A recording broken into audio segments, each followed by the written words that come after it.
This podcast is brought to you by the School of Advanced Study, University of London. All of our podcasts are available from our website, www.sas.ac.uk.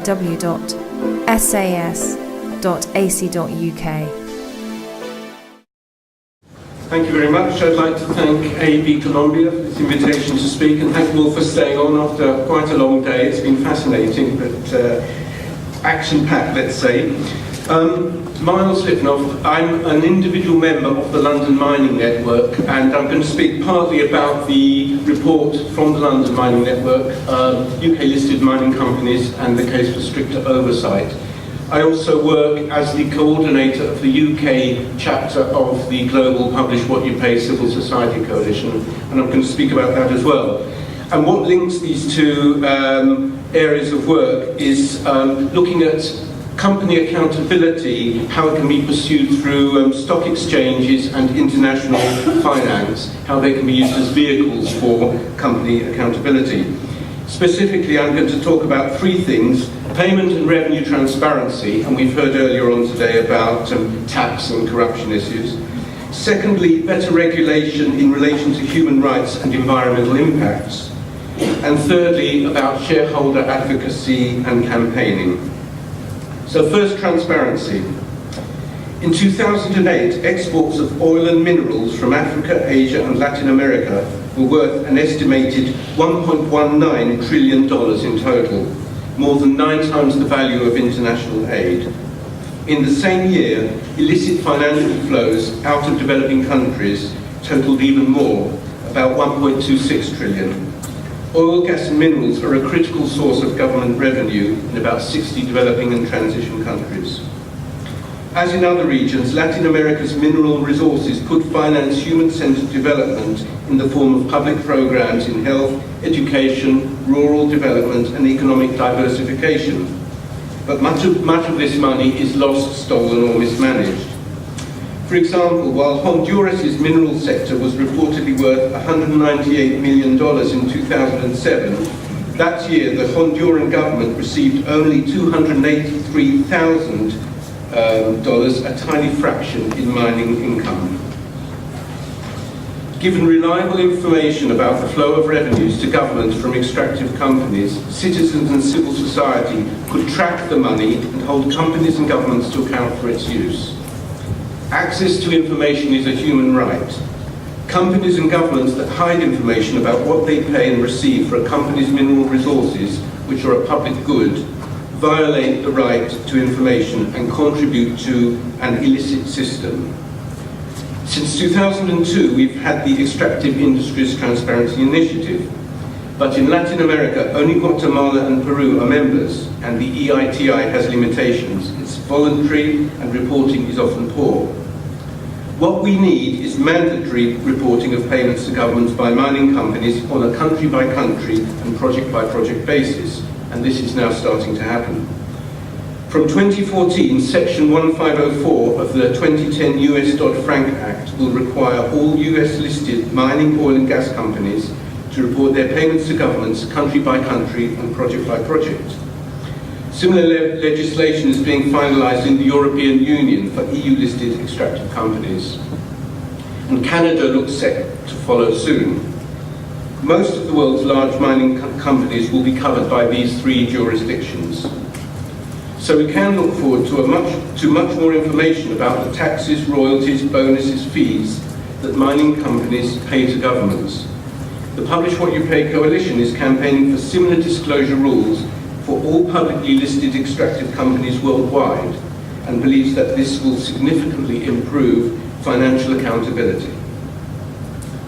Secondly, I'm going to speak about human rights and environmental impacts in the UK regulatory context, and this by reference to the London Mining Network report.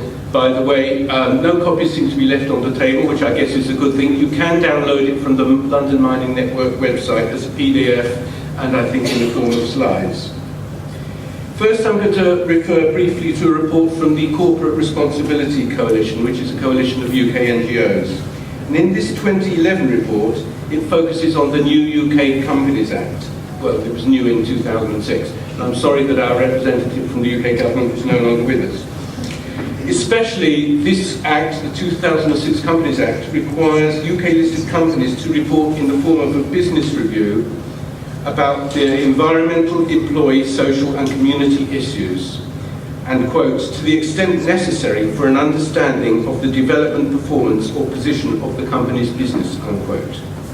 The Core Coalition finds that the Companies Act's provisions have so far failed to deliver the quality of reporting needed, and there is little in the Act to oblige companies to behave favourably towards host communities or the environment if the directors of the company do not think this is in their shareholders' interests. Another report from the activist lawyers Client Earth found much the same about the Companies Act and concluded that, quote, the legal framework for company reporting on environmental and social issues is inadequate. There is an urgent need for relevant environmental and social issues to be understood clearly by all, unquote. The UK government has been consulting on company narrative reporting and has new proposals intended to help shareholders hold companies to account. These proposals include a requirement to report on human rights issues in a new strategic report. But the Core Coalition is sceptical whether this will be adequate, and it considers that its previous criticisms and recommendations are still valid.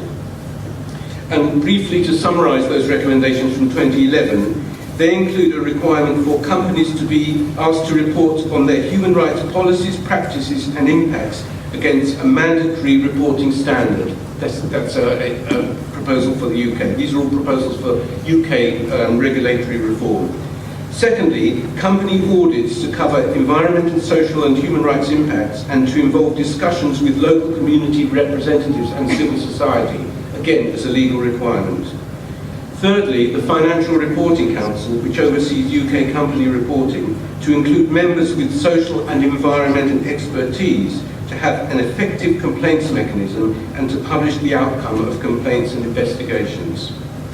And fourthly, shareholders to have an advisory vote on the business review at the company's AGM.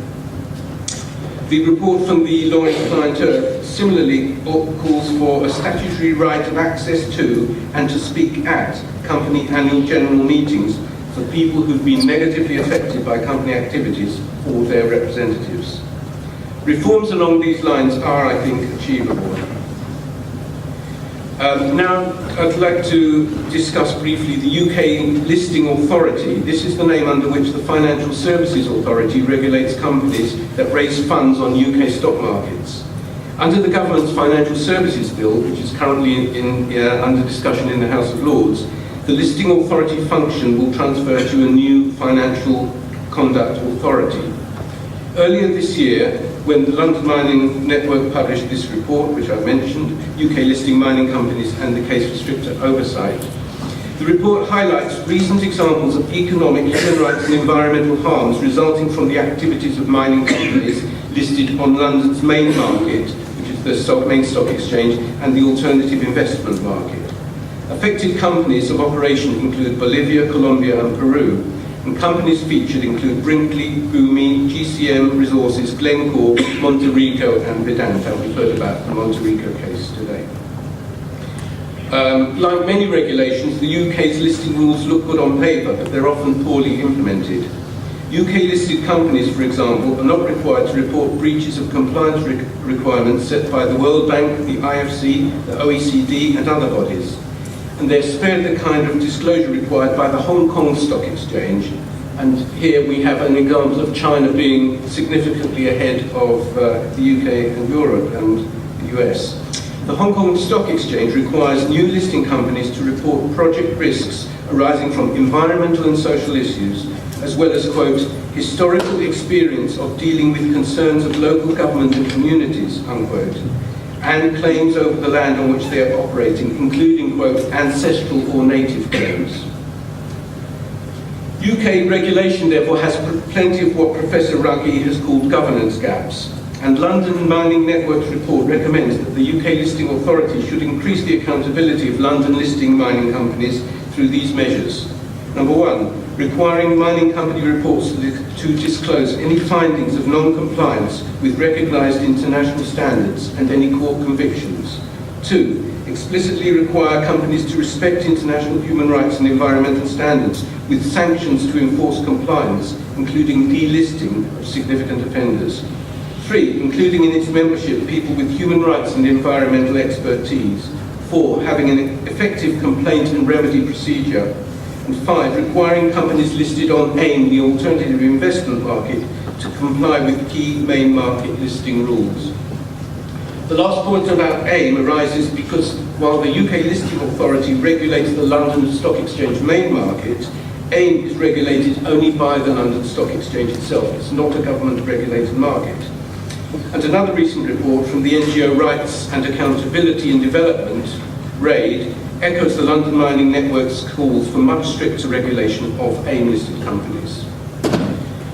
Here I'll mention some parliamentary proposals. The All-Party Parliamentary Group on International Corporate Responsibility has tabled amendments to the Financial Services Bill in the House of Lords, which will call for similar measures to be taken in the new UK legislation, including that listing requirements specifically related to human rights and sustainable development would be a very strong first step for the UK in implementing the UN guiding principles.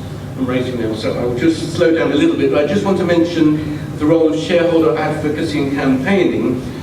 There are NGOs, as everybody here will know, who are targeting particularly the human rights and environmental performance of companies through engagement with shareholders, institutional investors, going to aid company AGMs, and through working for regulatory reform. So I'll mention 3, the Ecumenical Council for Corporate Responsibility, whose coordinator I used to be, which is faith-based, but you don't have to be a believer to be active in it. Fair Pensions, another very effective NGO campaign aligned with the trade unions and NGOs working for holding institutional investors to account. And the London Mining Network itself, which welcomes individual and NGO members in its campaigns for human rights and environmental sustainability. And also AB Colombia itself, you can sign up on its website, and from time to time it alerts people to actions to take with MPs.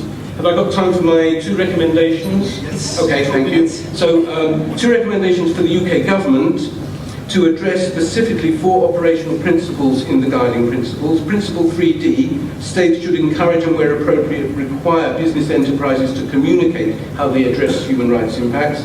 Principle 8, states should ensure that governmental departments, agencies and other state-based institutions are aware of and observe the state's human rights obligations. Principle 27, states should provide effective and appropriate non-judicial grievance mechanisms.